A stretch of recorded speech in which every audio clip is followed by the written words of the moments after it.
प्रिय दर्शकों, जय विश्वनाथ। इस वीडियो के माध्यम से हम यह जानेंगे कि तीर्थराज प्रयाग में कुंभ स्नान करने का नियम क्या है, किस तरह कुंभ में स्नान करना चाहिए, उसका शास्त्रोक्त विधि क्या है, कुंभ स्नान करने आए हैं तो हमें क्या क्या नहीं करना चाहिए, इत्यादि विषयों की संपूर्ण शास्त्रोक्त जानकारी प्राप्त करेंगे। वीडियो अति महत्वपूर्ण है, पूर्ण देखिए तथा अपने इष्ट मित्र बंधु बांधवों के साथ शेयर अवश्य करिए ताकि अन्य लोग भी लाभ उठा सके और आप पुण्य के भागी बने। तो आइए सर्वप्रथम तीर्थराज प्रयाग के देवी देवताओं का स्मरण करते हुए वीडियो का श्री गणेश करते हैं। त्रिवेणी माधवम सोमम भरद्वाजम च वासुकिम वंद्य क्षय वटम से संप्रयागम तीर्थनायकम सीतासित प्रदेशे न मोक्षैक फल हेतवे तीर्थराजाधिराजाय प्रयागाय नमो नमः। तीर्थराज प्रयाग में अगर आप कुंभ स्नान करने आए हैं तो सर्वप्रथम तीर्थ क्षेत्र में आने पर साष्टांग तीर्थ को प्रणाम करें और प्रणाम करने के पश्चात यथासंभव प्रयाग में मुंडन कराएं। मुंडन का देखिए बहुत विशेष महत्व प्रयाग में बताया गया है। हमारे धर्मशास्त्रों में कहा गया है कि प्रयागे वपनम कुर्यात गयायाम पिंडपातनम दानम दद्यात कुरुक्षेत्रे वाराणस्याम तनुम त्यजेत। अर्थात तीर्थराज प्रयाग में आवे तो सर्वप्रथम मुंडन कराएं, गया में जाएं तो अपने समस्त पितरों के अक्षय तृप्ति के लिए पिंडदान करें, कुरुक्षेत्र में जाएं तो यथासंभव दान करें और जो है वाराणसी जाए तो तनुम त्यजेत मुक्ति के लिए अपने प्रार्थना करें, अर्थात अपने शरीर को आवागमन के चक्कर से मुक्त करें। हम भी तीर्थराज प्रयाग में वर्तमान समय में स्नान करने आए हैं तो पूर्व के कृत्यों को हमने अभी कर चुका। देखिए हम लोग भी जो है मुंडन करा रहे हैं, है ना। मुंडन हमने भी कराया, हमारे पिताजी भी आए हैं, माताजी भी आए हैं, तो पिताजी भी मुंडन कराए हुए हैं। इत्यादि करने के बाद जो है स्नान करें। स्नान करने के कुछ नियम बताए गए हैं। स्नान करने के पहले आप शौच इत्यादि से निवृत्त होकर के घर में ही जहां आप रुके हैं वहां कम से कम कटी स्नान कर लें। यानी मलमूत्र त्याग करने के बाद सर्वप्रथम अपने शरीर को शुद्ध कर लें।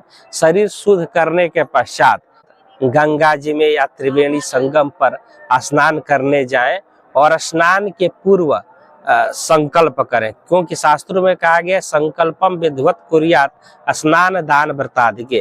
अर्थात स्नान दान व्रत इत्यादि करने के समय संकल्प विधिवत करना चाहिए। अगर संस्कृत में संकल्प आपको नहीं आती है तो आप मानसिक जल हाथ में लेकर के और जो है आप अपने स्मरण कर लें।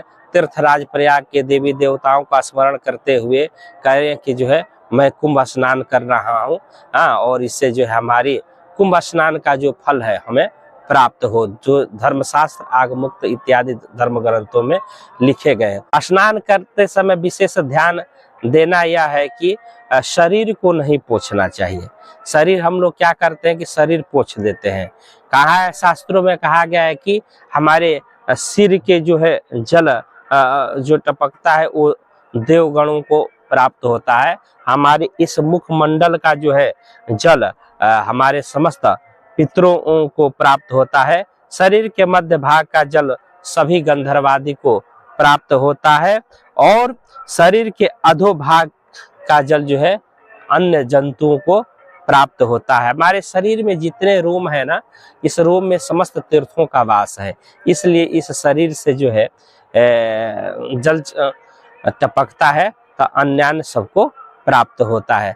तो ध्यान देना चाहिए, शरीर को पोंछना नहीं चाहिए। तो स्नान करते समय जो है सर्वप्रथम अपने हाथों से एक बार इस तरह ऊपर से साफ कर देना चाहिए, ऊपर का जल को हटा देना चाहिए, क्योंकि उसमें कुछ दोष ऐसे हैं जो ग्रहण हो जाते हैं, इसलिए जल को इस तरह एक बार कर दीजिए। उसके बाद नाक बंद करके नेत्र इत्यादि कान को ढक अपने सुरक्षा करते हुए मूसल की भांति स्नान करें।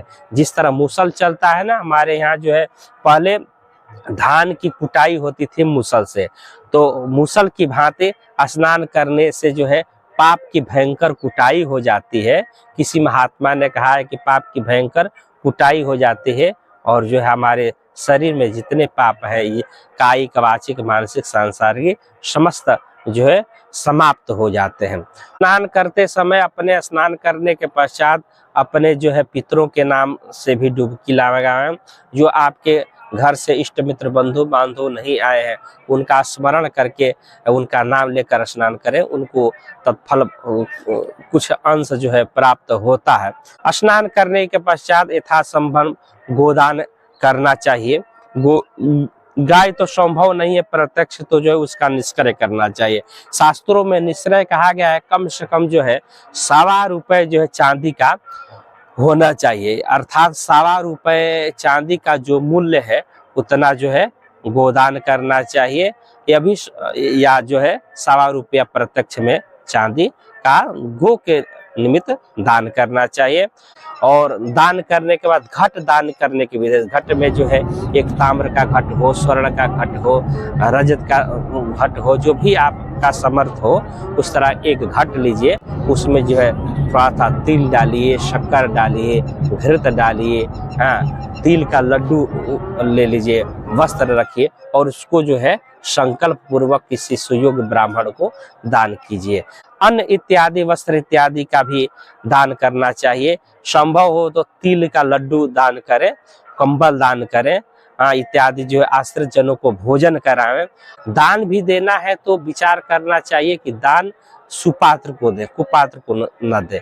अर्थात इस मेले में जो है बहुत सारे लोग ऐसे भी विचरण कर रहे हैं जो म्लेच्छ जाति इत्यादि के भी हैं, तो उसमें कहा नहीं जा सकता कि पहले उनका इंटरव्यू ले ले एक बार।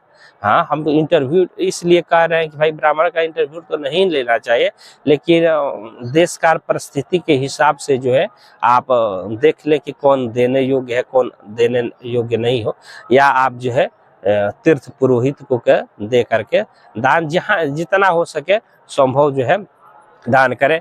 अपने से किसी प्रकार का तीर्थ में आने के बाद किसी का अनादर नहीं होना चाहिए, हमारे द्वारा किसी का अपमान नहीं होना चाहिए, चाहे वो जो भी है।